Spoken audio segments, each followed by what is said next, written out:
বাংলাদেশ জাতীয়তাবাদী দল জনগণের শুভেচ্ছা নিয়ে, জনগণের সমর্থন নিয়ে রাষ্ট্র ক্ষমতার পরিচালকের আসনে বসেছেন, সরকার গঠন করেছে জনাব তারেক রহমানের নেতৃত্বে।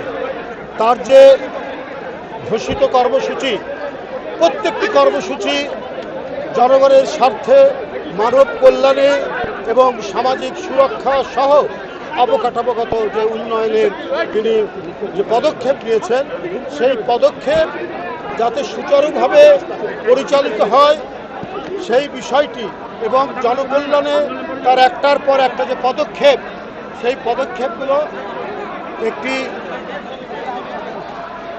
ক্ষমতায় আসীন একটি রাজনৈতিক দলের নেতাকর্মীরা সেইটা জনগণকে অবহিত করবেন এবং জনগণের সাথে তারা সম্পৃক্ত থাকবেন। দলের নেতাকর্মী যদি জনগণের সাথে সম্পৃক্ত থাকেন, তাহলে কেউ যদি অনৈতিক চিন্তা করে তারা চিন্তা করতে পারবে না। কারণ আমাদের প্রত্যেকটি কাজ, প্রত্যেকটি কর্মকাণ্ড, সরকারের প্রত্যেকটি কর্মসূচি যেটি বাস্তবায়ন হচ্ছে, প্রত্যেকটির ব্যাপারে আমাদের প্রধানমন্ত্রী, মাননীয় প্রধানমন্ত্রী তিনি জবাবদিহিতার প্রতিটি স্তর করেছেন, প্রত্যেকটি ক্ষেত্রে তিনি জবাবদিহিতা নিশ্চিত করেছেন।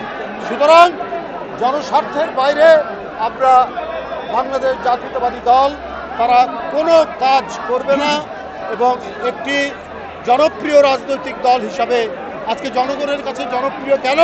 কারণ এর প্রতিষ্ঠাতা শহীদ রাষ্ট্রপতি জিয়াউর রহমান এবং তার সহধর্মিণী দেশনেত্রী মরহুমা বেগম খালেদা জিয়া, তারা যে জনকল্যাণে কাজ করেছেন, তারা যে নারীর ক্ষমতায়ন, তারা দেশের আর্থিক উন্নতির জন্য যে কাজগুলো করেছেন, সেই কাজগুলোই আজকে জনগণের কাছে বিএনপির জনপ্রিয়তা বৃদ্ধি করেছে।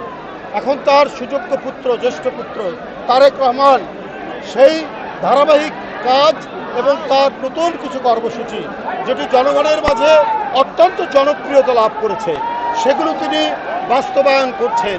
তো আমরা দলের নেতাকর্মীরা সেই বাস্তবায়নকে আমরা সহযোগিতা করব, আমরা সেটিকে জনগণের কাছে তুলে ধরব এবং এই তুলে ধরার মধ্যে দিয়েই জনগণের কাছে আমাদের দলের জনপ্রিয়তা, বিএনপির জনপ্রিয়তা আরও বৃদ্ধি পাবে।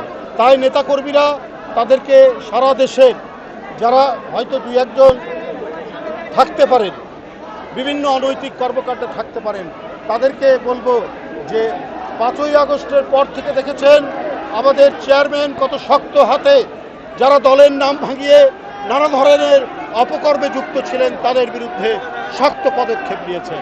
সুতরাং কেউ অনৈতিক কাজ করবেন না, গঠনমূলক কাজে থাকবেন, দলকে শক্তিশালী করতে হবে এবং দলের নেতাকর্মীরা যাতে তারা জনগণের প্রতিনিধি হিসাবে কাজ করতে পারে সেই চেষ্টাই তারা করবেন।